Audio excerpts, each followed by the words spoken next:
इस कविता का शीर्षक है खून बेचने वाला।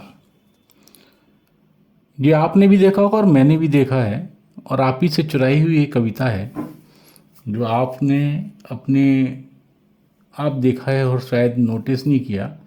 हाँ, शहर के अस्पताल के बाहर पेड़ की छांव तले एक आदमी चुपचाप सूखी रोटी खा रहा था। उसके दांत उस रोटी में गड़ नहीं रहे थे, पर भूख थी सो जबरन मुंह चला रहा था। बीच बीच में अपनी बाह से आंखें पोंछ लेता था और कभी गौर से हाथों की लकीरें देख लेता था।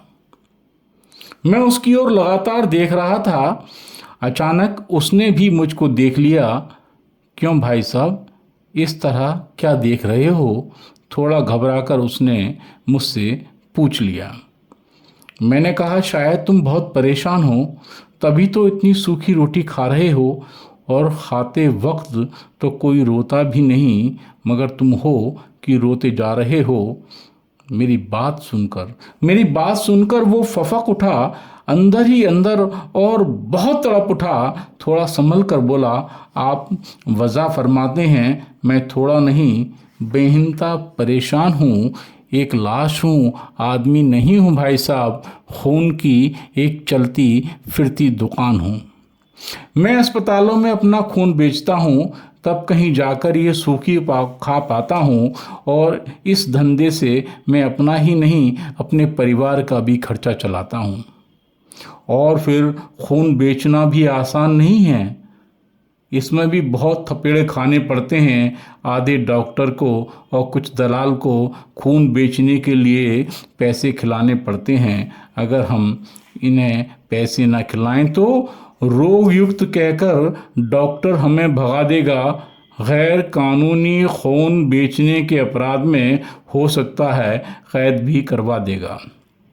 उनका भी हिस्सा रहेगा पैसों में। इसी शर्त पर हम खून बेच पाते हैं। एक तरीके से इन लोगों को पैसा नहीं जनाब, हम अपना खून ही पिलाते हैं, तब कहीं जाकर ये रोटी मिल पाती है, या कहो थोड़ी सी सांस और चल जाती है।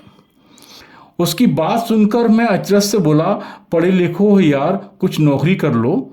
थोड़ी मजदूरी मेहनत करके खुद का और परिवार का पेट भर लो। मुझ पर हंसते हुए फिर वो बोला, क्या नौकरी इतनी आसानी से मिल पाती है?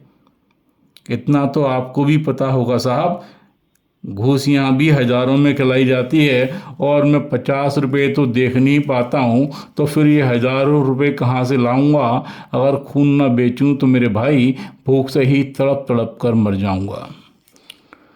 उसकी हर बात में सत्यता थी, इसलिए कुछ भी जवाब न दे पाया। लेकिन एक बात जहन में दिमाग में लेकर चुपचाप वहाँ से मैं चला आया।